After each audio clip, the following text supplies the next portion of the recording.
Existe uma estrutura no Brasil que o mundo inteiro se recusou a construir, uma obra tão monumental, tão desafiadora, que engenheiros de diversas nações simplesmente disseram que era impossível. Mas o Brasil, em silêncio, longe dos holofotes internacionais, fez o que ninguém mais ousava fazer. E essa história ficou escondida por décadas, no coração da Serra Gaúcha, entre vales profundos e montanhas implacáveis, ergue-se um gigante de concreto que desafia qualquer lógica. 143 metros de altura, mais de meio quilômetro de extensão. Uma estrutura que rasga os céus e conecta dois pontos que a própria natureza tentou separar para sempre. Este é o Viaduto 13, o segundo viaduto ferroviário mais alto de todo o planeta Terra, superado apenas por uma única estrutura em Montenegro. E aqui está o detalhe que poucos conhecem. Ele não foi construído por empreiteiras internacionais, não recebeu tecnologia estrangeira, não dependeu de consultores europeus ou norte-americanos. Esta obra foi inteiramente concebida e executada pelo 1º Batalhão Ferroviário do Exército Brasileiro. Soldados e engenheiros militares, na década de 1970, realizaram o que o resto do mundo considerava uma fantasia. Mas por que essa história permanece tão desconhecida? Por que uma obra dessa magnitude não está em todos os livros de engenharia do mundo? Por que o Brasil esconde uma das maiores proezas de sua história? Para entender a grandeza do que foi feito, você precisa primeiro compreender o desafio. A Serra Gaúcha não é um terreno comum.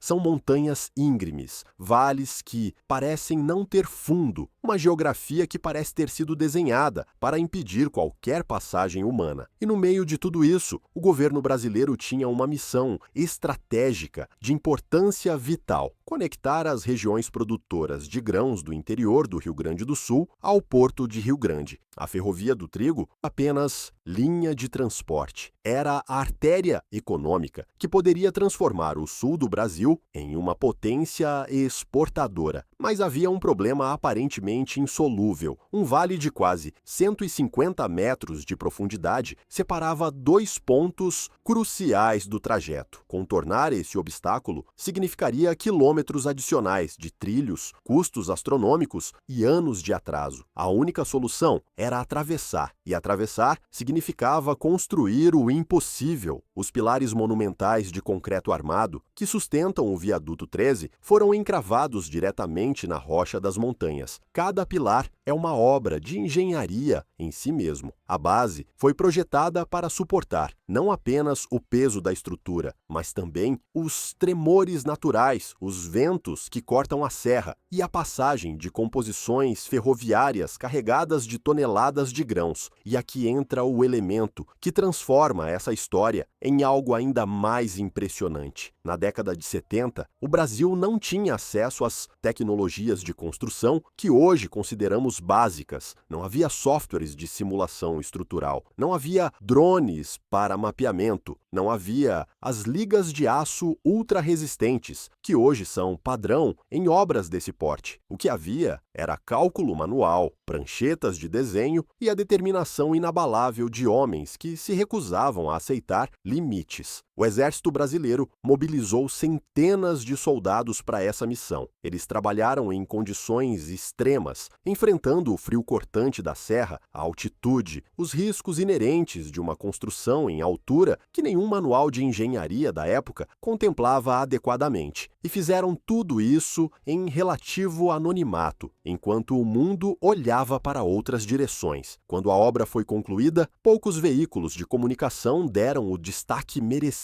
A imprensa internacional ignorou completamente o feito. E o próprio Brasil, talvez por modéstia, talvez por falta de visão estratégica sobre sua própria imagem, deixou essa conquista adormecer na memória coletiva. Mas a história do Viaduto 13 não termina com sua construção. Nas décadas seguintes, a Ferrovia do Trigo enfrentou o destino cruel que abateu grande parte da malha ferroviária brasileira. A opção pelo transporte rodoviário, os interesses econômicos que favoreciam as estradas e a falta de investimento investimento em infraestrutura férrea transformaram essa linha vital em um corredor quase abandonado. Hoje, os trens que passam pelo Viaduto 13 são raros. A estrutura que foi construída para ser uma artéria de desenvolvimento permanece subutilizada, um monumento à capacidade brasileira que o próprio Brasil decidiu ignorar. E essa é talvez a parte mais perturbadora dessa história. Temos uma das maiores obras de engenharia do planeta, construída inteiramente por mãos brasileiras. E ela está ali quase esquecida, enquanto gastamos bilhões para importar soluções que poderíamos desenvolver internamente. No entanto, algo interessante começou a acontecer nos últimos anos. O Viaduto 13, organicamente, sem planejamento governamental ou investimento em turismo, transformou-se em um destino de aventura. Pessoas de todo o Brasil e até de outros países começaram a descobrir essa estrutura escondida entre vales profundos e paisagens de tirar o fôlego. Praticantes de esportes radicais, fotógrafos curiosos e aqueles que simplesmente querem testemunhar com os próprios olhos o que o Brasil foi capaz de fazer quando decidiu não aceitar o impossível. E talvez seja esse o verdadeiro legado do Viaduto 13. Não apenas uma ponte de concreto e aço, mas uma prova concreta de que este país possui uma capacidade técnica e uma força de vontade que frequentemente subestimamos. Uma lembrança de que, quando o mundo disse não, o Brasil disse sim. Quando os especialistas afirmaram que era impossível, engenheiros militares brasileiros provaram que não era. A pergunta que fica é inevitável. Quantas outras obras assim poderíamos ter construído? Quantos outros projetos transformadores foram abandonados, não por incapacidade técnica, mas por falta de visão ou vontade política? O Viaduto 13 é um segredo de orgulho nacional que merece ser revelado, celebrado e, acima de tudo, compreendido como símbolo do que somos capazes de realizar. Você conhecia essa história? Você sabia que o segundo viaduto ferroviário mais alto do mundo foi construído pelo Exército Brasileiro, no interior do Rio Grande do Sul, com tecnologia inteiramente nacional? Me conta nos comentários o que você achou dessa revelação. E se você acha que mais brasileiros precisam conhecer essa história, compartilha esse vídeo, porque algumas verdades não podem continuar escondidas entre montanhas.